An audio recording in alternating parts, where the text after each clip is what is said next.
শেষের দিকে কতগুলো কবিতা লিখেছেন সন্ত গাছে রসাত্মক হয়ে। কি বলে থাকে? যামুন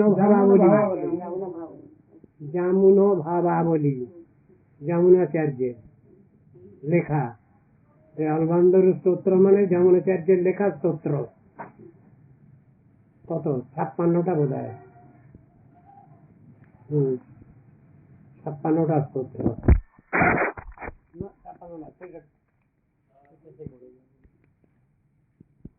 উনি বেছে বেছে নিয়েছেন, সেইগুলো অনুবাদ করেছেন কীর্তনে। যেগুলোর নাম হলো গীতমালা। গীতমালার মধ্যে ওটা আছে না, অলবন্দর স্তোত্র মানে হলো যামুনাচার্যের লিখিত স্তব। তার ভিতরে বোধ হয় 32টা কীর্তন আছে, 32 না ওই রকমই হবে গীতমালায়। যেমন ভাবাবলী যার নাম। আমি ওই কীর্তনের বই ছাপবার সময় ইচ্ছা করেছিলাম যে ওই শ্লোকগুলো দেব, তার নিচে অনুবাদ গুলো দেবো। সে তো আর হয়ে ওঠেনি। ওটা নাম্বারিং করে রেখেছিলাম, যে যে শ্লোকগুলো তিনি অনুবাদ করেছেন।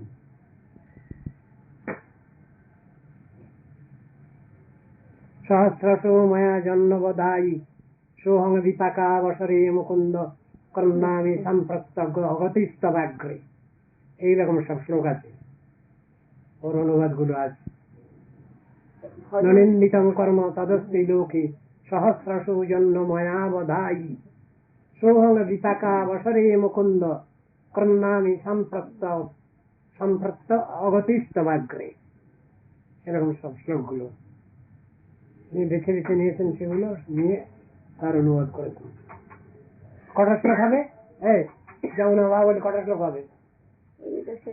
গোটা 30-32 হবে।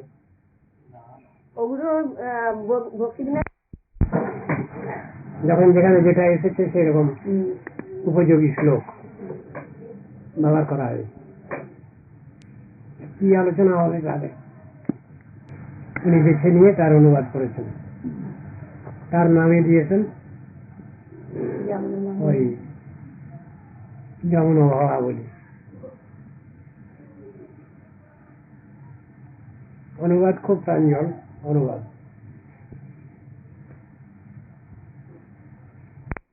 রম্য রামামৃতনুলতা নন্দনে নাভিরন্তম ভাবে ভাবে হৃদয় ভবনে ভাবয়েয়ম ভবন্তম নস্তাধর্মে নমুষ্মিচৈ নৈব কামোপভোগী যজ্জদ্ভব্বম ভবতু ভগবান মৎপূর্ব কর্মানুরূপম এতৎ প্রাক্তং মম ভগবতং জন্ম জন্মান্তরেতি তৎসাদম বহুরূজবতা নিশ্চলা ভক্তিরস্তু। এরকম আছে, সব অনেক শ্লোক আছে। ও 56টা শ্লোক আছে। ওর ভিতরে সম্রাট কুলশেখর স্তব, ওটা 56টা শ্লোক আছে। খুব ভালোই, মানে সরস্বতী প্রভুপাদ হরিনাম করছেন আর মাঝে মাঝে ওই শ্লোকগুলো বলছেন। ওই শ্লোকগুলো কৃষ্ণ তদীয় পদ পঙ্কজ পঞ্জরান্তমদ্দৈভমে বিশতু মানস রাজহংস প্রাণ প্রয়াণ সময়ে কফবাত পিত্তৈ কণ্ঠাবরোদন বিদৌ স্মরণং কুতস্তে। খুব ভালো ভালো শ্লোক। বারান্দায় পাইচারি করছেন প্রভুপাদ, আমি তো ঘর পূজাপুজি করছি, আর সে সময় হরিনাম করছেন আর মাঝে মাঝে ওই শ্লোক গুলো বলছেন। মানে প্রভুপাদের খুব প্রিয় শ্লোক এগুলো। সেগুলো তিনি বক্তৃতার মধ্যে ব্যবহার করেছেন এই শ্লোকগুলো।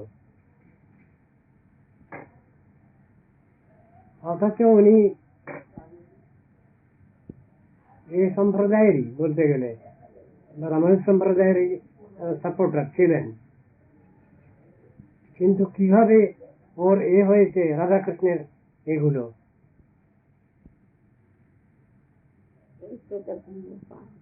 সে সমস্ত গুলো ওর ভিতরে আছে, ওর সঙ্গে মিশানো আছে।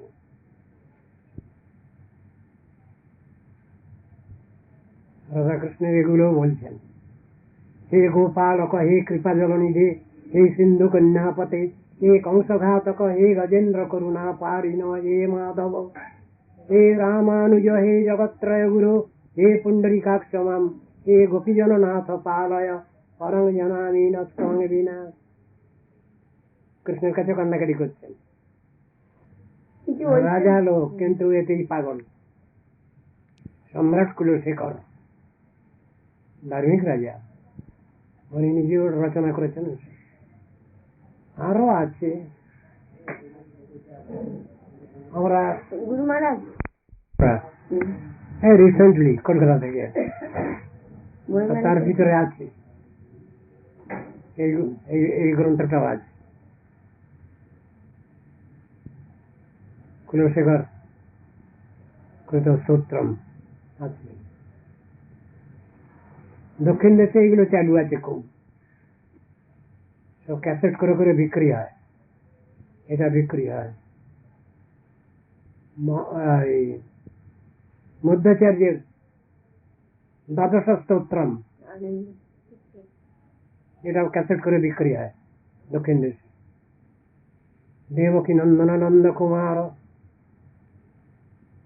বৃন্দাবনাঞ্চন গোকুল চন্দ্র কন্দ ফলাসন সুন্দর রূপ নন্দিত গোকুল বন্দিত পাদ, খুব সুন্দর 12টা স্তোত্র। ওই যেখান থেকে গোপালকে পেলেন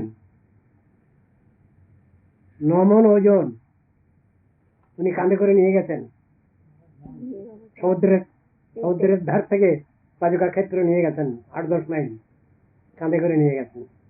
তো ওর পক্ষে সম্ভব? মুখ্যবায়ুর অবতার হনুমত ভীমাবতার মধ্যাচার্য, হনুমানের অবতার, বজ্রবলী হনুমানের অবতার উনি, আর ভীমসেনের অবতার। গায়ে কিরকম থাকলে 9 মণ ওজন বিগ্রহকে নিয়ে গেছেন 10 মাইল কাঁধে করে নিয়ে গেছেন। ক্ষমতা ওইরকম। লোকে দেখলে, সাধারণ লোক দেখলে অবাক হবে। আমরা 1 মণ মাল নিয়ে চলতে পারি না, তিনি 9 মণ ওজন ঠাকুর নিয়ে যাচ্ছেন। ওরই উদ্দেশ্যে ওই 12টা স্তোত্র লিখেছেন। আমাদের গৌড়ী পত্রিকায় ছাপা হয়েছে। যিনি যাকে ভালোবাসেন বেশি তাকে নিয়েই বেশি আলোচনা করেন, এই তো কথা।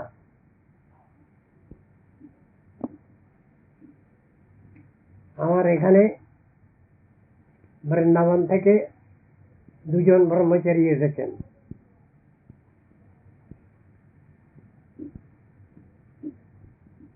একজন ব্রহ্মচারী বলছেন আমাদের ওখানে মঠের লাইব্রেরিতে রামায়ণ নাই, এখানে রামায়ণ দরকার। রামায়ণ দরকার মানে গৌড়ীয় বৈষ্ণবরা কোন রামায়ণ পড়বেন? নিশ্চয়ই বাল্মীকি রামায়ণ পড়বেন তারা। আর বাল্মীকি রামায়ণের কথাই আছে বলা, যেখানে শাস্ত্রের কথা এসেছে, শাস্ত্রের বিশ্লেষণ, তার সংজ্ঞা, সেখানেই তো রামায়ণ বলতে মূল রামায়ণই বলে লেখা আছে। ঋগ যজু সমাথর্বাশ্চ ভারতং পঞ্চরাত্রকম মূল রামায়ণঞ্চৈব শাস্ত্রমিত্যবিধীয়তে। ঋগ যজু সামথর্ব এই 4 বেদ, বেদের শিরোদেশ উপনিষদ, মহাভারত, হর্ষেশ্বর পঞ্চাত্তর, নারদ পঞ্চরাত্র, মূল রামায়ণ এই বলা আছে। তত্ত্ব সিদ্ধান্ত যদি আমাদের ঠিক ঠিক জানতে হয়, শিখতে হয়, বুঝতে হয়, তাহলে আমাদের মৌলিক গ্রন্থ আলোচনা করতে হবে, অরিজিনাল টেক্সট। আর তার ব্যাখ্যা বাজারে যা আছে সেগুলো যদি পড়ি আমরা, তাতে ঠিক ঠিক তত্ত্ব দর্শন, তত্ত্ব সিদ্ধান্ত জানা যাবে না, শেখা যাবে না, বোঝা যাবে না। মুশকিল হয়েছে এইরকম। আজকালকার দিনে এমনই অবস্থা হয়েছে, শাস্ত্রগ্রন্থ সবই সংস্কৃত ভাষায় লেখা। দেবনাগরী হরফে সংস্কৃত ভাষায় দেখান। সংস্কৃতের প্রতি কারোই আগ্রহ নাই। সুতরাং মৌলিক গ্রন্থ আলোচনার পক্ষে অনেক অসুবিধা। আর যারা শাস্ত্র আলোচনা করবেন, কি করেছেন, তাদের সংস্কৃত শিখতেই হবে। দেবভাষা, দেবভাষা না হলে দেবভাষার সঙ্গে পরিচয় হবে না। সমস্ত প্রাচীন যত গ্রন্থ সবই দেবভাষায় লেখা, ওই জন্য দরকার। আর বর্তমান দুনিয়াতে ওইটাই বাদ দিয়ে আর সব শেখা হয়। যেটা বেশি দরকার, যারা এইসব লাইনে আছেন যারা, তাদের তো দরকার নিশ্চয়ই, কিন্তু যারা এই লাইনে নাই তাদেরও রিসার্চের ক্ষেত্রতেও দরকার। কম্পারেটিভ স্টাডি, তুলনামূলক আলোচনা, সেখানেও তাদেরও পড়তে হবে, পড়ার দরকার। আমাদের আলোচনা হয় না। আমাদের ষড় গোস্বামীর অন্যতম জীব গোস্বামী যে ষট সন্দর্ভ লিখেছেন, এর ভিতরে সমস্ত তত্ত্ব দর্শন আছে। গুরু তত্ত্ব, বৈষ্ণব তত্ত্ব, গৌর তত্ত্ব, কৃষ্ণ তত্ত্ব, রাধা তত্ত্ব, নাম তত্ত্ব, বর্ণাশ্রম ধর্ম, সব একাধারে।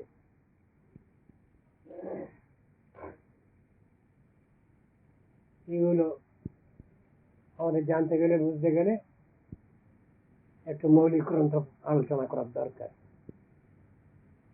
আমাদের এই বাংলায় মহাভারত বলতে বাল্মীকি মুনির মহাভারত নয়। কার মহাভারত পড়ে এরা? কাশীরাম দাস কাহে শুনো পুণ্যবান, মহাভারতের কথা অমৃত সমান। ওই বই পড়ে, তাতে তো ঠিক মহাভারতের শিক্ষাটা ঠিক পাওয়া যায় না। আবার রামায়ণ বলতে গেলে, কার রামায়ণ? কৃত্তিবাসের রামায়ণ। কৃত্তিবাস নিজে তো ছিলেন স্মার্ত, তার রামায়ণ পড়ে যারা বৈষ্ণব ধর্মে দীক্ষিত, বৈষ্ণব ধর্ম যাজন করেন, সনাতন ধর্ম যাজন করেন, তার তো কিছুই জানা হবে না।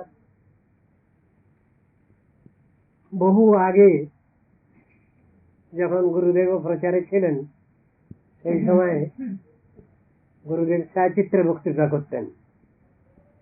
আমি স্লাইড দিতাম, উনি বক্তৃতা করতেন।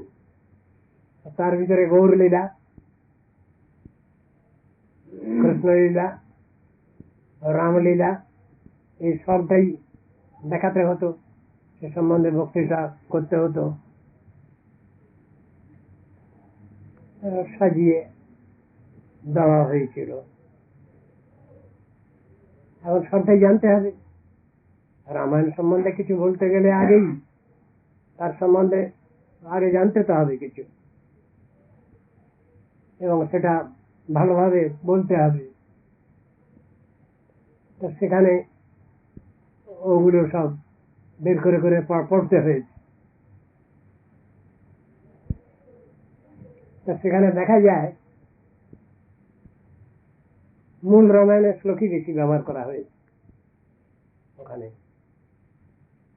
আর এই দিককার মধ্যে বিহার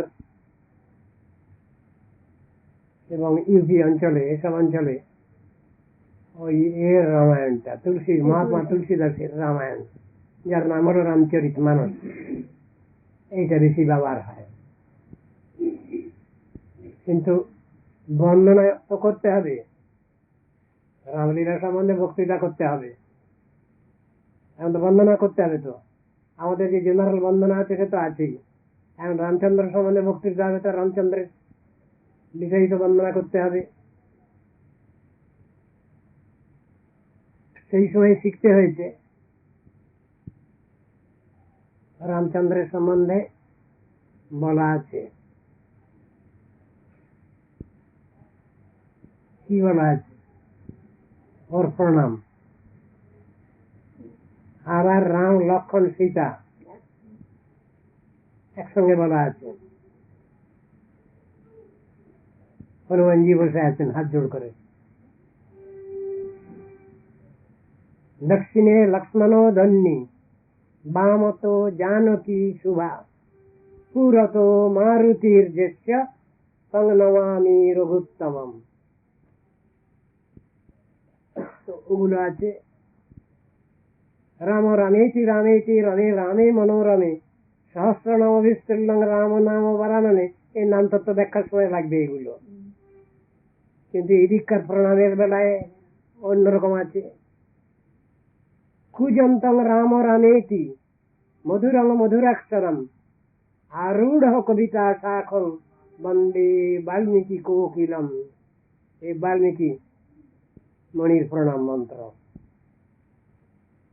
আবার রামায়ণের প্রণাম আছে। বাল্মীকি গিরি সম্ভূতা, রামাম্ভো নিধি সঙ্গতা, শ্রীমদ রামায়ণী গঙ্গা পুনাতি ভুবনত্রয়ম। রামায়ণকে প্রণাম করা হচ্ছে। আছে তো সবই, অনেক কিছুই পড়ে আছে জগতের দুনিয়ায়, কিন্তু কিছু না পড়লে তো আর বলা যাবে না। আমাদের ওইটা সাল ছিল বোধ হয় 1949 বোধ হয়, অযোধ্যা নৈমিষারণ্য পরিক্রমা। তারপরে 1950 হলো সেতুবন্ধ রামেশ্বর পরিক্রমা, তারপরের বার। তো আমরা অযোধ্যায় লক্ষ্মণ কিলায় ছিলাম, আমাদের সব যাত্রী ওরা গিয়েছিলেন। তো প্রায় 300-350 যাত্রী হবে। লক্ষ্মণ কিলায় ছিলাম 15 দিন।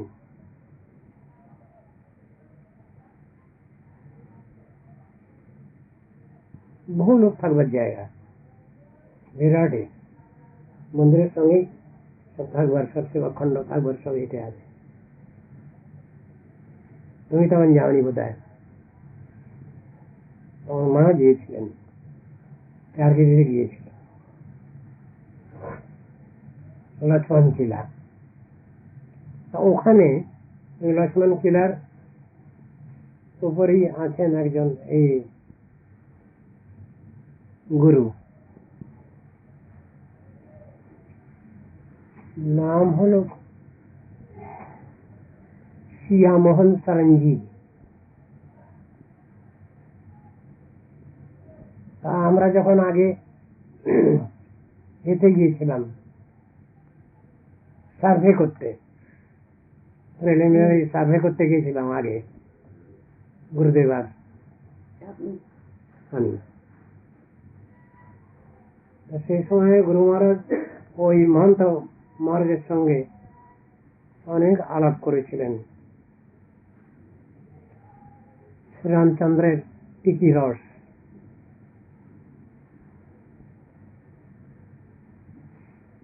ওরা ওখানে শ্রীরামচন্দ্রকে কেউ কেউ মধুর রসেতেও সেবা করে। গুরু মহারাজ বললেন যে শাস্ত্রে যা নির্ণীত হয়ে আছে তা তো শ্রীরামচন্দ্রের বেলা তো মধুর রসের কথা নাই। আপনারা করেন, এটা হয়তো আপনাদের একটা আগ্রহ আছে বলে করেন, কিন্তু সীতারাম উপাসনার ভিতরে মধুর রতির কোনো কথা নেই। শান্ত দাস্য রস, আর যদি ধরা যায় গৌরব সক্ষ অর্ধেক। এই আড়াই রসের অধিদেবতা হচ্ছেন শ্রীরামচন্দ্র, মর্যাদা পুরুষোত্তম। কয়েকদিন ধরেই আলোচনা হয়েছিল। বললেন আমরা এইরকম ধরনের এটা পেয়ে এসেছি, তা পেয়ে এসেছেন, কিন্তু সীতারামের উপাসনার ভিতরে তো অন্য রসের কথা নাই। তার সঙ্গে সঙ্গে আবার অন্য আলোচনা। বজরংবলী হনুমানজি তিনি তত্ত্বদর্শন জানতেন,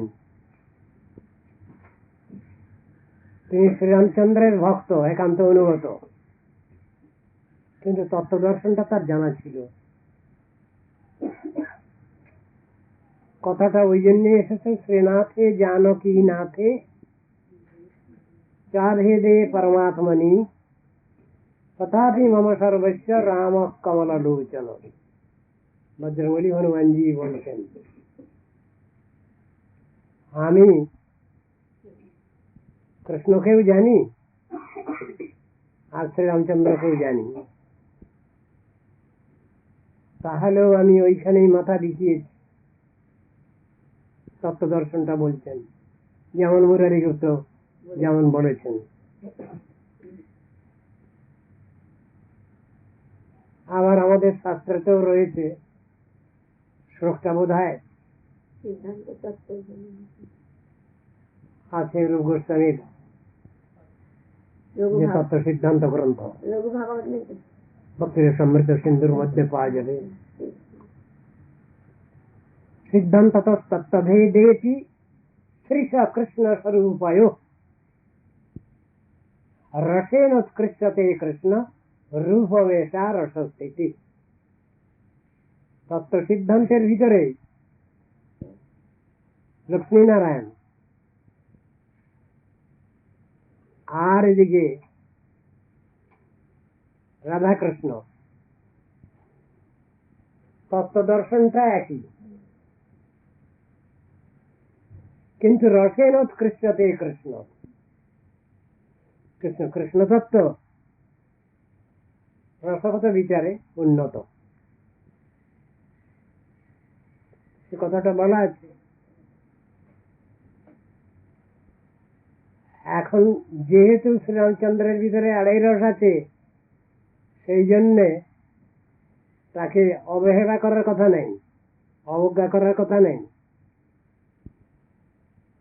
ওই যে ভেদ বুদ্ধি করো না, ভেদ বুদ্ধির কথা যেখানে এসে যায় সেখানে অপরাধ এসে যায়। ওই কথাটা বুঝাচ্ছেন ওখানে। তত্ত্ব দর্শনের ক্ষেত্রে বলা আছে রসেন উৎকৃষ্টতে, রসগত বৈচিত্র্য বৈশিষ্ট্য কৃষ্ণ স্বরূপে আছে বেশি। তত্ত্ববস্তু যখন নারায়ণ, তখন থেকেই তত্ত্ব দর্শনের সামঞ্জস্য এলো, পূর্ণত্ব এলো। তার নিচেই যদি ষাট রসের নিচে যদি নেমে যায় তাহলে হয়ে গেল জীবতত্ত্ব। আর 60টি গুণযুক্ত যে তত্ত্ব তাকেই বলা হয় নারায়ণ বা বিষ্ণু বলা হয়। এখান থেকে পূর্ণ দর্শন আরম্ভ হলো। নারায়ণ বলে বলছেন ব্রহ্মাজি, আমাদের চতুর্মুখ ব্রহ্মা যিনি কৃষ্ণ লীলায় ব্যাঘাত করলেন, কৃষ্ণের গোবৎস চারণ করছিলেন, তার গোবৎস লুকিয়ে ফেললেন, সখাগণকে লুকিয়ে ফেললেন, যোগনিদ্রায় শায়িত করে রাখলেন 1 বছর।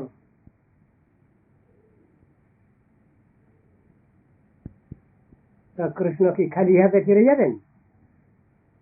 অনেক তো সখা গোবৎস নিয়ে তো এসেছিলেন।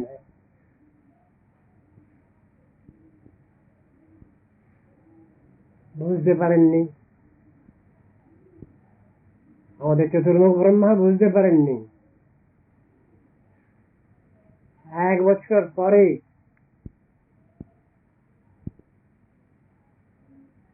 যখন আবার কৃষ্ণ এসেছেন, সেই সময়ে তার ভুলটা ধরা পড়েছে। 365 দিনে বৎসর হয়, 5 দিন বাকি আছে বৎসর পূর্ণ হওয়ার। সেই সময় হঠাৎ বলদেব জিজ্ঞাসা করলেন কৃষ্ণকে, ভাই একটু অন্যরকম দেখছি, আগে তো সখারাই তোমাকে ভালোবাসতো, আগে তো গোপীগণই তোমায় ভালোবাসতো বেশি, আগে তো গাভীগণই তোমাকে ভালোবাসতো বেশি। এখন দেখছি গাভীরা তাদের বাচ্চাকে বেশি ভালোবাসে, গোপীগণ তাদের বাচ্চাদের বেশি ভালোবাসে। কি ব্যাপার বলতে পারো? তখন বলছে, দাদা তুমি তো সবই বোঝো। তো বলে, হ্যাঁ, এটা যদি জড়মায়া হয়, আমি নিশ্চয়ই জড়মায়ার দ্বারা বশীভূত হই না, হব না। এটা নিশ্চয়ই কি মায়া? মায়া তো দু রকম, জড়মায়া আর যোগমায়া। নিশ্চয়ই এটা যোগমায়ার ক্রিয়া। তখন বলে ফেললেন কৃষ্ণ, একদিন দাদা তুমি যাওনি, আর সেই দিনই অঘটন ঘটেছে। সেই দিনই চতুর্মুখ ব্রহ্মা আমার সব সখাগণকে এবং আমার সব গোবৎসকে চুরি করেছে। সে নিয়ে পাহাড়ের গুহার মধ্যে যোগনিদ্রায় চাইতে ভরে রেখেছে। তা আমি কি করব? আমি কি একা একা ফিরে আসবো? আমার প্রতিজ্ঞা ছিল আগে, একোহম বহুশ্যাম, এক আমি বহু হব। এই প্রতিজ্ঞা আমি গেলেতে করেছি, সেই প্রতিজ্ঞা আজকে পালন করতে হবে। যার যেমন রূপ, যার যেমন বয়স, যার যেমন ক্রিয়াকলাপ, ঠিক সেই অনুসারে তিনি সব গোপ হয়ে গেলেন, সেই রকম সখা। আর তিনি গোবৎস হয়ে গেলেন সব, ওই সব নিয়েই ঢুকলেন ব্রজে, প্রতিজ্ঞা পালন করলেন। এক আমি বহু হব, সেই বেদের বাক্য এখানে তিনি প্রকাশ করলেন, পালন করলেন। তো ওইরকম ধরনের লীলা হচ্ছিল। ব্রহ্মা আমি তো লুকিয়ে ফেলেছিলাম, এবার কোথা থেকে এলো? নতুন সেট দেখছি মনে হচ্ছে। তখন ভুল বুঝতে পারলেন, আমি কার সঙ্গে চালাকি করতে গেছি। এসে সৎসঙ্গে দণ্ডবোধ প্রণাম আর নাক কান বলা, নিজে নিজে কান্নাকাটি।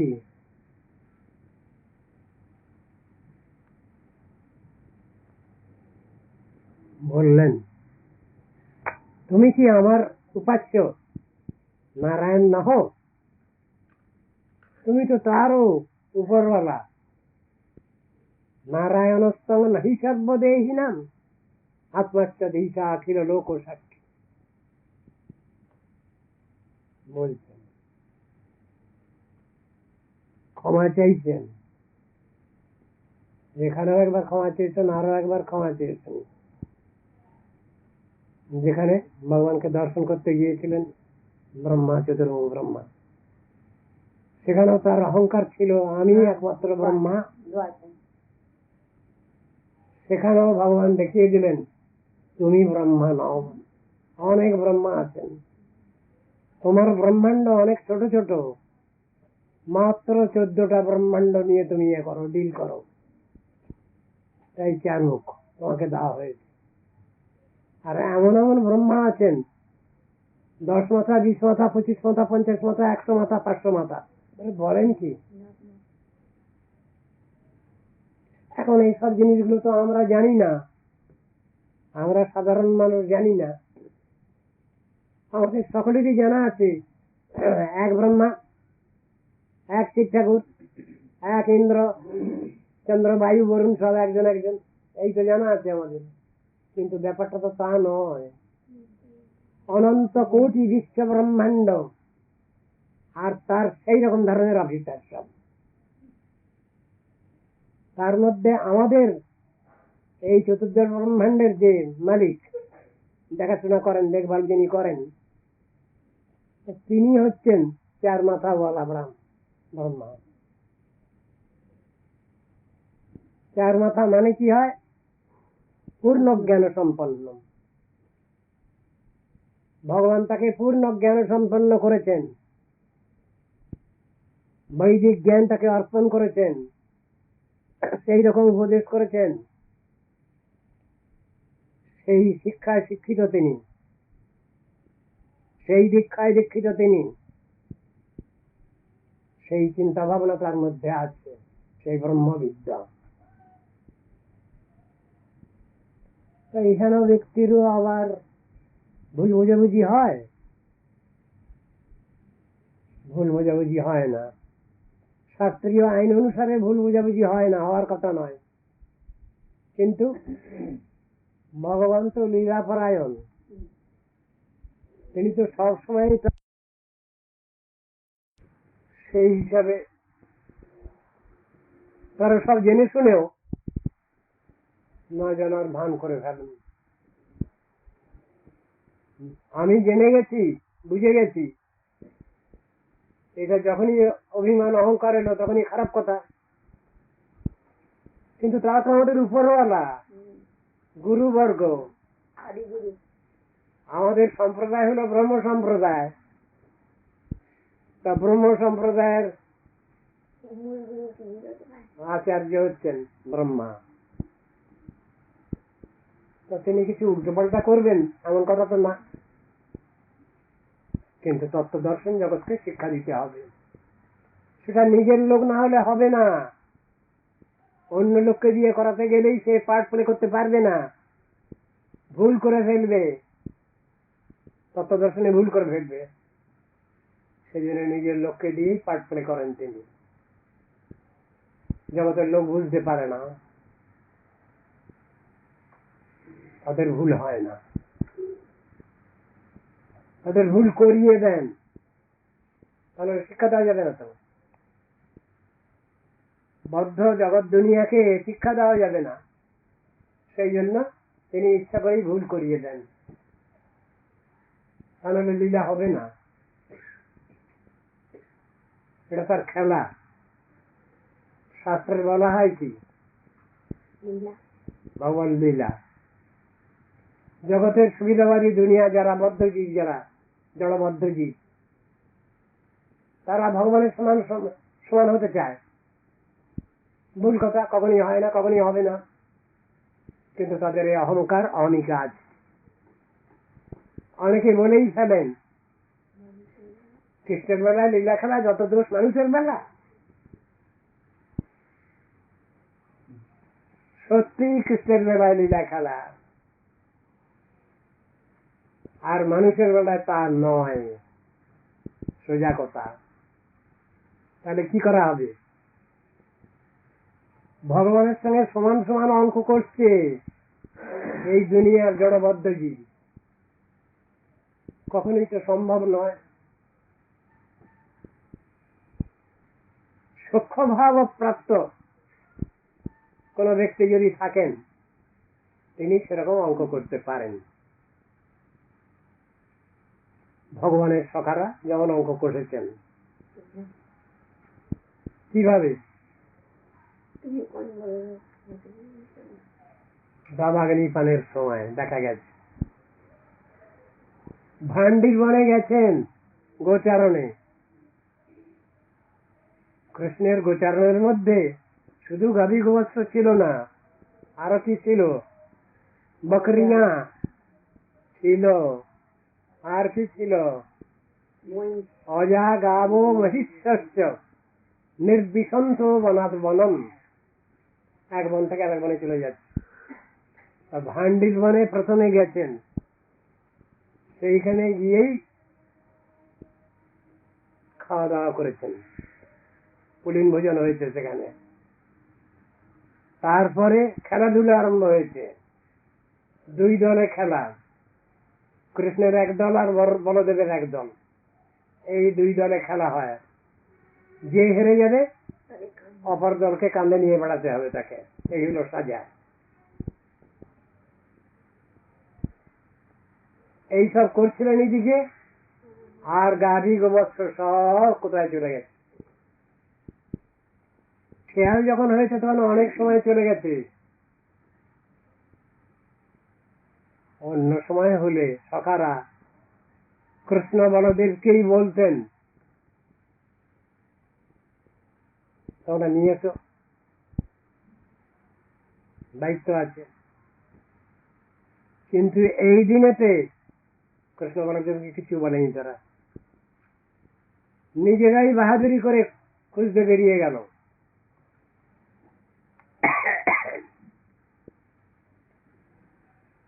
কৃষ্ণ বলদেবের এই যে গোচারণ, কতটা রাস্তা নিয়ে যদি হিসাব চান আপনারা, কোথাও আছে 20 মাইল, কোথাও আছে 25 মাইল, এমনও আছে এক জায়গা থেকে আর এক জায়গায় হিসাব করলে 50 মাইলও হয়ে যায়। আচ্ছা, এটা কি সম্ভব? হ্যাঁ, ভগবানের পক্ষে সম্ভব, সাধারণ মানুষের পক্ষে সম্ভব না। ভগবানের পক্ষে নিশ্চয়ই সম্ভব, তাই হয়েছে তো। কিন্তু অন্য সময়ে কৃষ্ণ বলদেবকে এরা নিজেরা বলে, ওরাই তোমরা বসো, খাওয়া দাওয়া করো, আমি আসছি। ঘটল এই দিনে, কিন্তু কৃষ্ণ বলদেবকে কিছু বলেনি তারা, সাধারণ নিজেরাই বাহাদুরি করে খুঁজতে বেরিয়ে গেছে গাভী গোবৎস। বহু দূর গিয়েও গাভী গোবৎসের কোন হদিস ছিল না। তারপরে এমন জায়গায় গিয়ে উপস্থিত হয়েছে, গাভী গোবৎসকে খুঁজে পেল, কিন্তু তারাও কান্নাকাটি করছে, চিৎকার করছে, আর সখারাও চিৎকার করছে। গাভাগানি তাদের ঘিরে ধরেছে। আমরা সংসারে থাকি, সংসারকে শাস্ত্রে কি বলা হলো?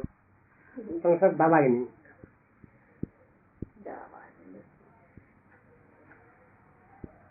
বিপদে পড়ে গেছে। যে মুহূর্তে আমরা ভগবানের আনুগত্য বাদ দিয়ে দেই, ভগবানের পারতম্য স্বীকার করি না, সেই মুহূর্তেই আমাদের গন্ডগোল হয়, সেই মুহূর্তেই আমাদের বিপদ আসে। ওখানে সখাগণকে দিয়ে তাই দেখাচ্ছেন। সখারাও চিৎকার করছে, গাভী গোবৎসও হাম্বা হাম্বা চিৎকার করছে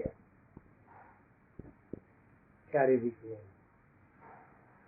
যেখানে তারা গোচারণে গেছেন সেখানে তো শুধু মুঞ্জারণ্য, মানে শুধু ব্যানার গাছ, ব্যানার জোড়। সেখানে দাবাগানি হবে কোথা থেকে? বনাঞ্চলে বড় বড় বৃক্ষ সব, সেইগুলোর ঘর্ষণে ঘর্ষণে আগুন তৈরি হয়। তার নাম হলো দাবাগিনী। তার সংসার দাবাগিনী কে ওইভাবে উদাহরণ দিয়েছেন। আগুন আরো একটা জায়গায় হয়, তার নাম বাড়বানল। একটা দাবানল আর একটা বাড়বানল। সমুদ্রে জলের ঘর্ষণে ফসফরাসে আগুন তৈরি হয়।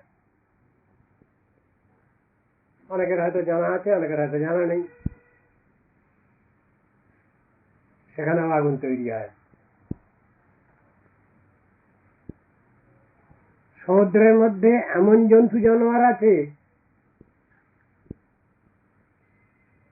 বিরাট বিরাট, মানে কত বড় বলুন?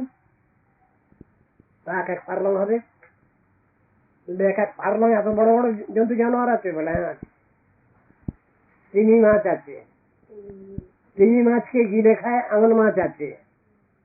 তার বর্ণনা রয়েছে ভাগবতে, তিমিঙ্গিল।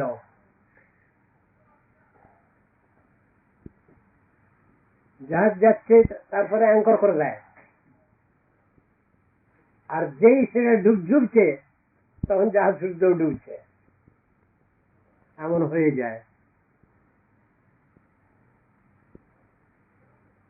ওখানে যখন খুব কান্নাকাটি আরম্ভ হয়েছে, তখনও কি কৃষ্ণ বলরাম দূরে থাকতে পারেন? পারা তো উচিত না। সখাগণ ডাকেনি, কিছু বলেনি, কিন্তু দায়িত্ব যাদের আছে উপরওয়ালার, তারা পিছন পিছন গেছেন, তাদের দায়িত্ব পালন করতে তারা ভোলেন না।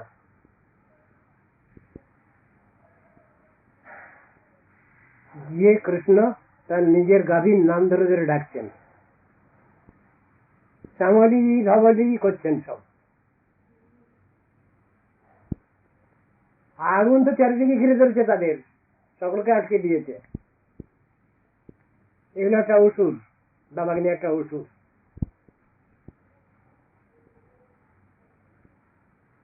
গরুগুলো হাম্বা হাম্বা করছে, আর দিকে সকালবেলা কান্নাকাটি আরম্ভ করেছেন।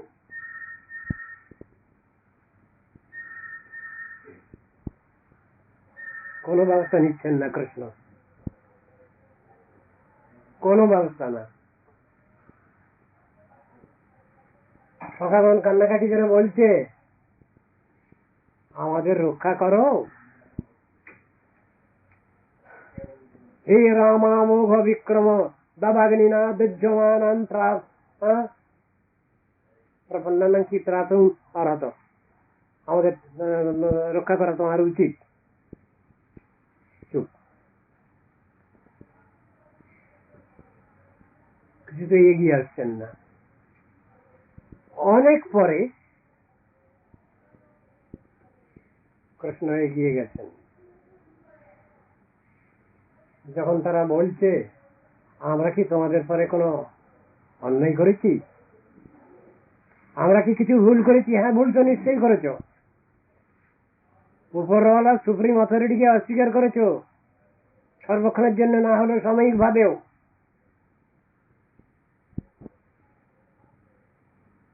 যখন বলেছে বয়ং হি সর্বধর্মজ্ঞ, তখনও কৃষ্ণ এগিয়ে যাননি। তারপরে কেঁদে ফেলেছে, আবার কাঁদছে নূতন করে। তন্নাথস্তৎপরায়ণ, এই কথা বলছে। সূক্ষ্মভাব ছেড়ে গেছে।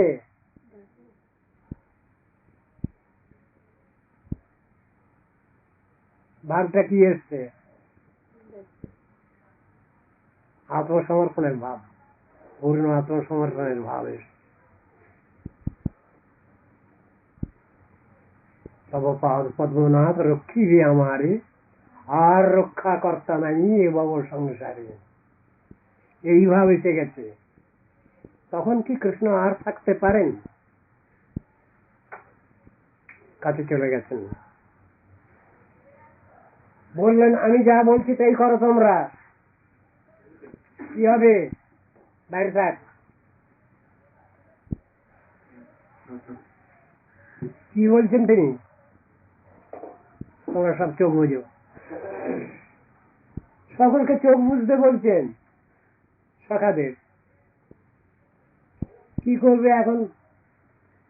বিপদে পড়েছে সখারা, সবাই চোখ বুঝে গেল। কৃষ্ণ সমস্ত দাবাগ্নি পান করে ফেললেন। কেন চোখ বুঝতে বলেছেন? কেন? নালিশ করে দেবে। এই ব্যাপার হলে ওরা দেখলে পারে গিয়ে গার্জিয়ানদের নালিশ করে দেবে। কৃষ্ণ এর কাছে নালিশ করে দেবে। কার কাছে? নন্দ যশোদার কাছে নালিশ করে দেবে। আরো কত নন্দ, উপানন্দ, সুনন্দ, কত সব আছে, সব এদের কাছে গিয়ে নালিশ করে দেবে। সেই জন্য দেখতে দিলেন না কৃষ্ণ।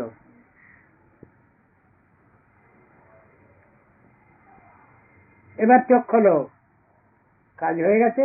বলে এবার চোখ খোলো। চোখ খুলে দেখছে কি তারা? বহু দূরে তো চলে এসেছে। চোখ খুলে দেখছে তারা যে ভান্ডারি মানে খেলা করছিল, সেই ভান্ডারি মানে সবাই বসে আছে, আর তাদের গরু গাভী গোবৎস সব তাদের চারিপাশে ঘুরছে। ভগবানের পক্ষে সম্ভব এটা? সাধারণ এই জগতের মানুষ ওসব করতে পারবে? ও সেই সিনিয়র আর জুনিয়র পিসি সরকার হোক, হবে না তাদের দ্বারা। যতই পিসি সরকার হোক, হবে না। অলৌকিক লীলা ভগবানের দেখাচ্ছেন। পূর্ণ শরণাগত না হলে, পূর্ণ সমর্পিত আত্মা না হলে আমি কাকেও সাহায্য দেই না। পরীক্ষা ভগবানের। এ পরীক্ষা আমাদের সাধন অবস্থায়, সাধক সাধিকা অবস্থায় এই পরীক্ষা আমরা সবসময় দিতে বাধ্য আছি। আমাদের এই পরীক্ষা দিয়ে যেতেই হবে। উপরওয়ালা গার্জিয়ানের কাছে, সুপ্রিম অথরিটির কাছে পরীক্ষা দিতেই হচ্ছে সবসময়। পরীক্ষা ফেল করবো না, পাস করবো, সেটাই বড় কথা। যখন সব মুশকিল কি আসান হয়ে গেল, তখন সখারা বলছেন, আমরা মরি নেই কেন জানো? তখন একটু বাহাদুরি হচ্ছে। আমরা মরি নেই কেন জানো? আমরা অমর কৃষ্ণের সখা, এই জন্য আমরা মরি নেই, মারা পড়িনি। এর মধ্যে কি সখাদের কোনো অহংকার আছে? তা নাই। এটা বলা তাদের পক্ষে অত্যন্ত স্বাভাবিক। আমরা অমর কৃষ্ণের সখা, সেই জন্য আমরা অমর। ঠিক এই অঙ্কটা করছেন তারা। বিচার এসেছে এর ভিতরে। সখাদের মধ্যে একটু অহংকার নাই, অতি স্বাভাবিক অবস্থা তাদের। বিশুদ্ধ সখ্য ভাব যেখানে, সেখানে ওই রকমই। পুজো করি আমরা ঠাকুর মন্দিরে। পুজো করতে গিয়ে একটা ভাব আছে, ঠাকুরকে দেখাতে হয়। সেটা ভাবটা কি? তার নাম কি সেই ভাবটা? ভূত শুদ্ধি। মানে কি? কৃষ্ণ যে জাতীয় বস্তু, আমিও তার জাতীয় বস্তু। সেই ভাবটা থাকে। যদি ওই ভাব না থাকে, তাহলে ভগবান তার পূজা গ্রহণ করেন না। যদি সেই ভাব না থাকে, তাহলে ভগবান তার হাতে খান না। এসব কথাগুলো লেখা আছে শাস্ত্রে। দেবং ভূত্বা দেবং যজেত না অদেব দেবং অর্চয়েত, কথাগুলো বলা আছে। দৈবী ভাব লাভ না করে কেউ দেবতার সেবা করতে পারে না, তার পূজা করতে পারে না, তাকে খাওয়াতে পরাতে পারে না। সেই কথাগুলো বলা আছে ওখানে। সখাগণ কোন জড় অহংকার প্রকাশ করেননি। তাদের যে শুদ্ধ ভাব, শুদ্ধ সূক্ষ্ম ভাব, সেই ভাবেতেই বলেছেন যে আমরা অমর কৃষ্ণের সখা, সেজন্য আমরা মরি নাই। স্বাভাবিক ভাব তাদের। কিন্তু আমরা কোন অবস্থাতেই কিন্তু এরকম বলতে পারবো না। ভগবত কর্তৃক রক্ষিত হলেও বলতে পারবো না। আর যদি খুব বিপদে পড়ি, তাহলে কান্নাকাটি ইশার হয়। কেন? সাহায্য আসে না। যেভাবে কাঁদলে পরে আসবে, সেইভাবে কাঁদতে পারি না আমরা, সেভাবে কাঁদতে শিখি নাই, সেজন্য ফেল করে যাই। আবার পূর্ণ শরণাগতি দেখলে পরে ভগবান বললেন দাঁড়াও, ব্যবস্থা হচ্ছে। মুহূর্তের মধ্যেই সব ব্যবস্থা হয়ে গেল। পরীক্ষা তো আমাদের দিতেই হবে। পরীক্ষা না দিলে উপায় নাই, পরীক্ষা দিয়েই চলতে হবে। সব কথাগুলো তো ওইরকম ধরনেরই আছে। হরে কৃষ্ণ। সখাগণের ক্ষেত্রে কোন জড় অহংকার আসেনি। তারা তত্ত্বে প্রতিষ্ঠিত। তারা তাদের কথা স্বাভাবিকভাবেই বলেছেন ওই ভাষায়। আমরা অমর কৃষ্ণের সখা, সুতরাং আমাদের মৃত্যু নেই, তাই আমরা মরি নেই। এই কথা কিন্তু সাধারণ মানুষ বলতে পারে না, পারবে না। যতই অহংকার করবে না কেন, সে ফেল করবেই করবে। তার অহমিকার মাত্রা যত বাড়বে, সে তত তাড়াতাড়ি ফেল করবে। প্রাইড গোয়েস বিফোর এ ফল। দম্ভ, দর্প, অভিমান, অহংকার যেখানে আছে বেশি, সেখানে এই অবস্থা হবেই। সেখানে আমাদের অকৃতকার্য হতেই হবে, কোনো উপায় নাই। আর সবটা যদি ভগবানের পরে ছেড়ে দেই, তাহলে তো ব্যবস্থা আছে, হয়ে আছে। তাহলে ব্যবস্থা করবার সব হয়ে আছে। সব ভাগবত এই শিক্ষাই দিচ্ছেন। ভগবানকে যখনই ভুলে যাই আমরা, যে মুহূর্তে ভুলে যাই, তখন থেকেই আমাদের দুর্গতি আরম্ভ হয়। আর সদ্গতি কখন হয়? যখন ওই ভুল সংশোধন করে কান্নাকাটি করতে থাকে। এ কান্নাকাটি লোক দেখানো কান্নাকাটি নয়, অন্তর থেকে কান্নাকাটি। সেই কান্নাকাটি দেখলে পরে ভগবান সব ব্যবস্থাই করে রেখেছেন। তাহলে ভগবানকে স্মরণ করা সব সময়, সেই কথাটাই আসছে। সবসময় কি স্মরণ করা যায়? হ্যাঁ, যায়। যাই বলেই কথাটা এসেছে। আমার দ্বারা হবে না, জড়বদ্ধ জীবের দ্বারা হবে না, অহংকারী ব্যক্তির হবে না, কিন্তু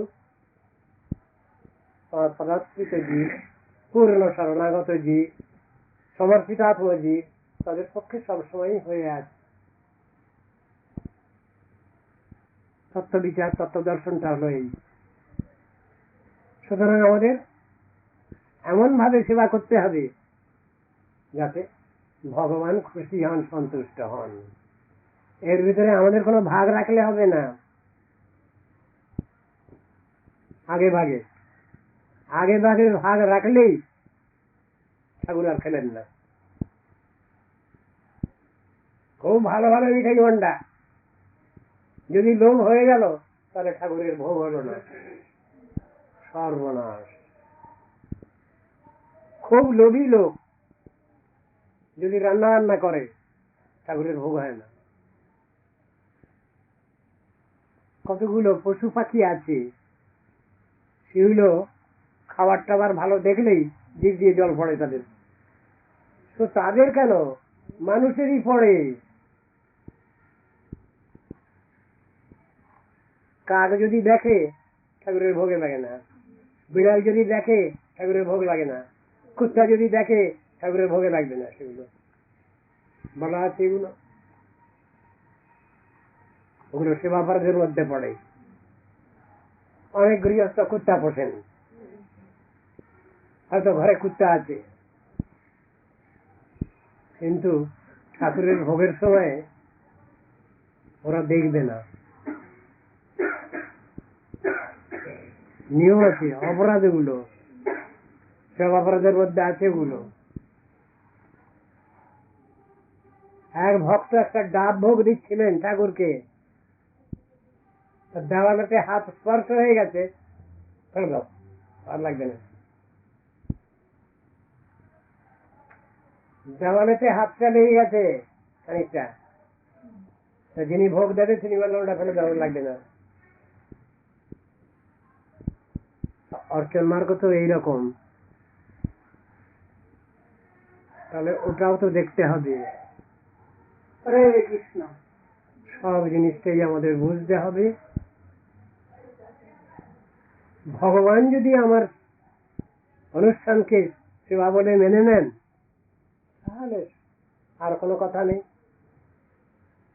আর ভগবানকে মানাতে গেলে তাহলে তো সবসময় হাত জোড়া আছে আর কান্নাকাটি আছে, এছাড়া কিছু করবার নেই। বারবার নোটিশ পড়ে যাচ্ছে, থাক এখানে, আর কি হবে।